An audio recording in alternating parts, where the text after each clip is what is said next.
Hi and welcome back to MS Projects 2013 tutorial. In video 5 we're going to be covering the following: summary task and project structure, hide and show subtasks, hide columns, insert columns, milestones, set up schedule by linking tasks together, and task dependencies.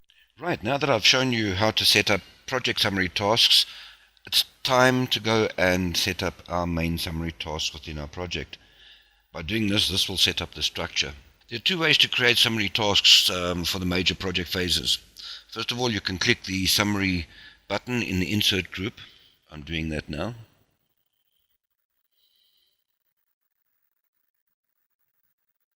And as you can see, it's added a summary task.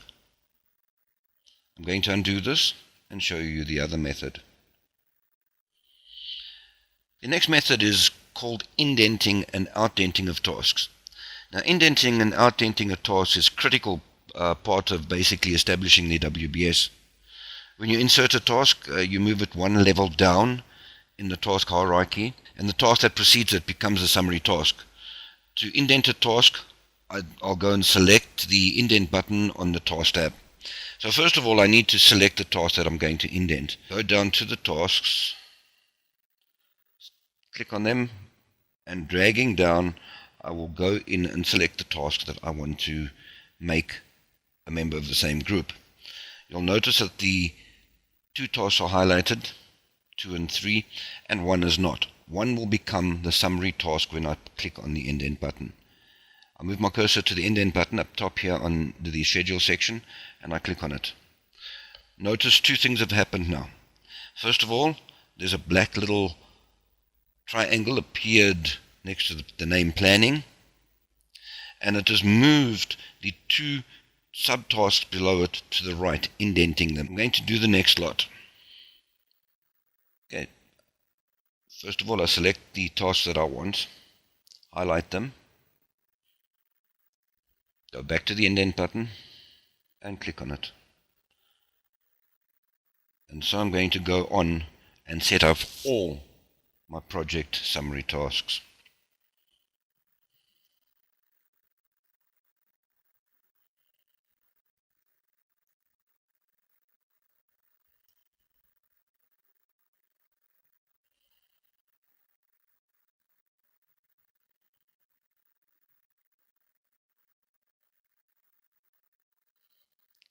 Right, so first of all, we select what we want to indent, click on the indent button, and that becomes a summary task, the one above. We're going to carry on setting up the summary tasks.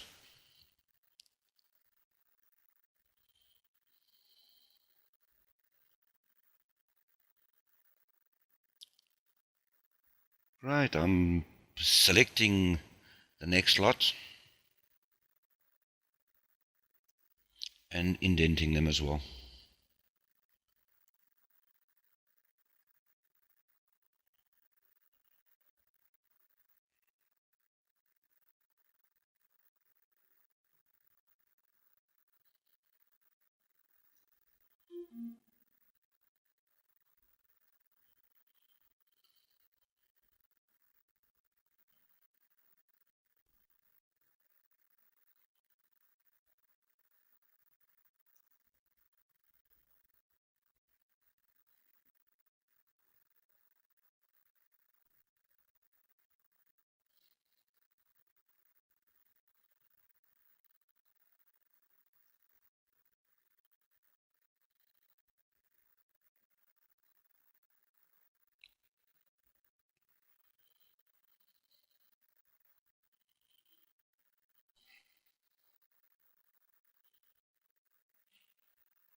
Right, now that I've completed the indenting to set up my summary tasks, I'd like you to stop the video, copy down the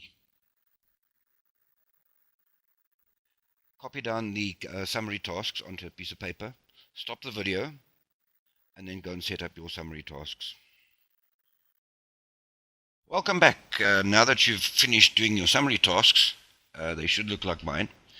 We're now going to go and have a look at one or two other things before we move on. The next thing I'd like to show you is how to hide and show subtasks. To hide the subtasks, it's pretty simple. You move your mouse cursor to the little black triangle on the left-hand side of the summary task. Notice when I click on it, it hides the summary tasks.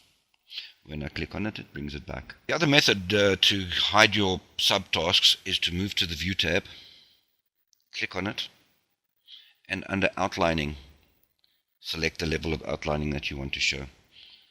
And as you see, as I'm selecting Outlining, it is closing off or opening for me. At the top here, I can show and hide subtasks by clicking on the negative and positive sign.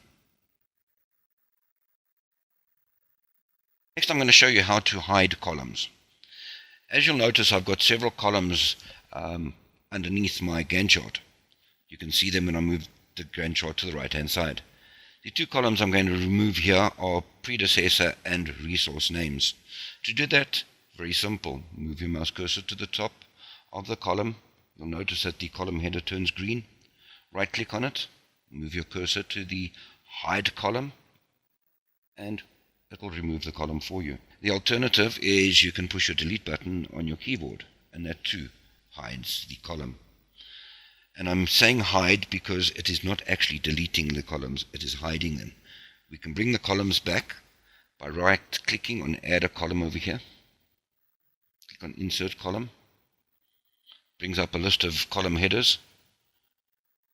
Select the column header that you want, such as resource names. Click on it, and there we have it. Your resource name column is back. Right, stop the video and go and hide one or two of your columns. In a typical project, you'll want to identify the tasks that represent the completion of a major phase or activity.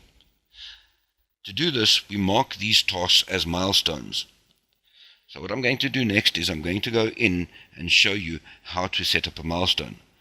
Now, there are two ways of doing it.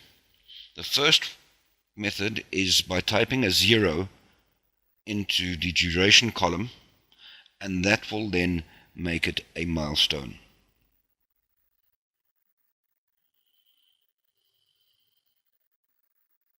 To insert a milestone, I'm going to move my cursor to where the milestone is going to be, and my first milestone is going to be here by task number 5.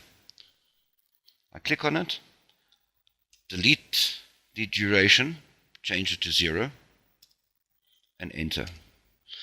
Notice on the Gantt chart it has now added a diamond with a date. That represents our milestone task.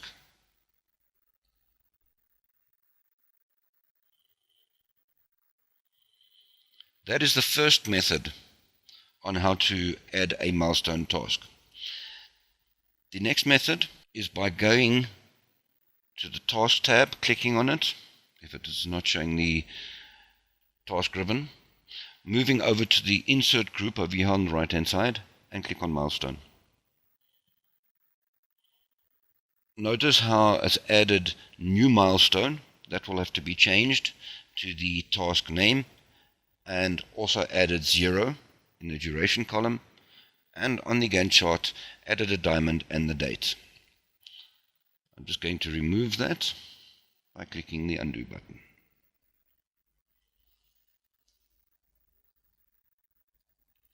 The third method of inserting a milestone is going into the Task Project Information dialog box. To do that, select the task that you want to change to a milestone. Either double click on the task name itself, opens up the dialog box. Under the Advanced tab, as you can see where I clicked, it's now brought up at the bottom, mark as a milestone. Mark as a task milestone. Once I've done that, put a check mark in it, click OK, and notice how it has gone and changed that to a milestone for me. To undo it, click on my undo button, and I'm back to where I started.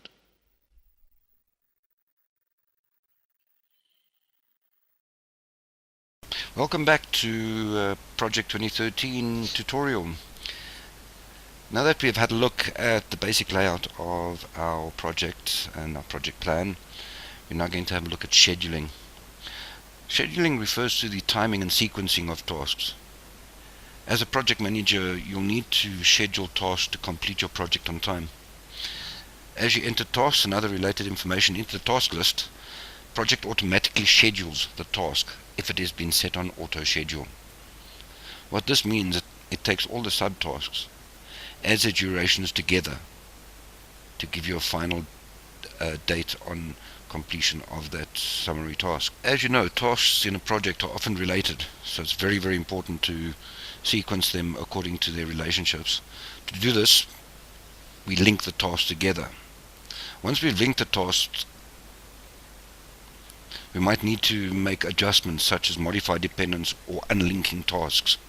Now, to set up tasks or link tasks together, we use the schedule group of tools. And as you can see, I'm pointing to them now. There are two buttons under the schedule group called link and unlink.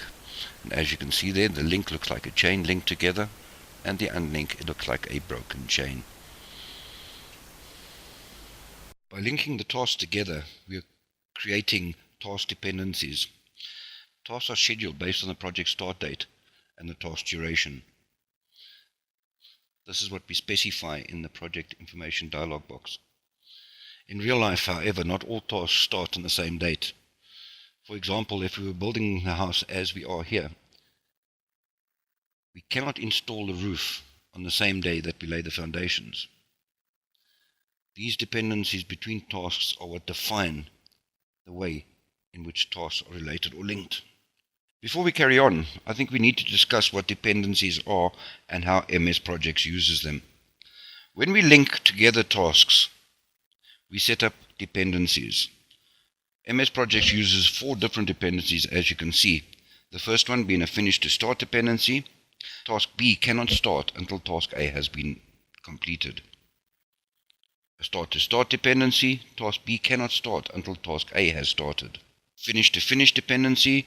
Task B cannot finish until task A has finished. Start to finish. Task B can't finish until task A has started. When you link a task, project automatically applies a finish to start task dependency, so that the start of the second task is dependent on the completion of the first task. By default, MS Projects automatically applies a finish to start task dependency. In other words, task A must be completed before task B can start. When we set up the dependencies, it sets up what we call a predecessor-successor link. Task A would be the predecessor task to task B. In other words, task A must be completed before task B can start. To link the tasks together, we select the tasks, as I'm doing now, go to our schedule group of tools, and click on the link button. As you will see now, the system has automatically put in the start and finish dates, and our Gantt bar has been extended across the project, as you can see. Notice the arrow that is linking the two tasks together. The arrow shows the direction of workflow. In other words, the finish of task A to the start of task B. To unlink tasks, select the task that we want to unlink. Move to the unlink button on the schedule group. Click on unlink and notice how the link has now been broken. The arrow has been removed. Right, so the next thing I'm going to do now is I'm going to go in and link my tasks together to set up a dependency between them. The first thing I'm going to do is change all my tasks from manual schedule to auto schedule. I do this by selecting the header on the task mode column. I move to auto schedule under the task groups and click on it. Notice how it has now gone and changed all the tasks to auto schedule mode. By doing this, this will switch on the schedule engine. Microsoft has got a very, very powerful schedule engine, and if we use it, as we've spoken previously, this will set up our complete schedule for us as we link the tasks together. I'm now going to go and link all my subtasks together.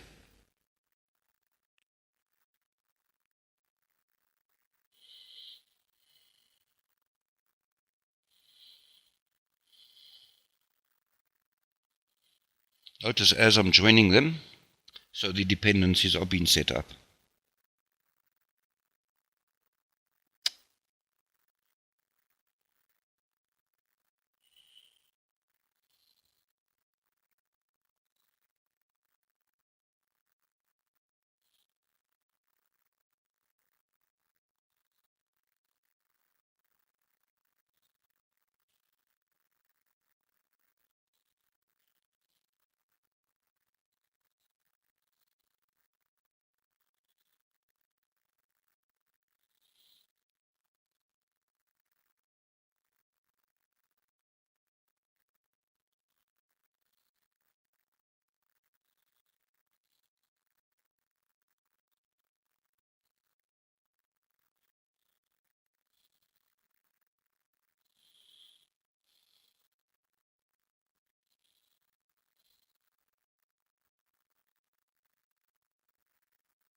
As you can see, I've gone and linked these subtasks together. In video 5, we covered the following: summary tasks and project structure, hide and show subtasks, hide columns, insert columns, insert milestones, and set up schedule by linking tasks together, and task dependencies. What I'd like you to do now is shut down the video, go to your MS project, and set up and do what we have done in this video. Right, we've come to the end of this video. Thanks for your time. Hope to see you in the next one. See you in a bit.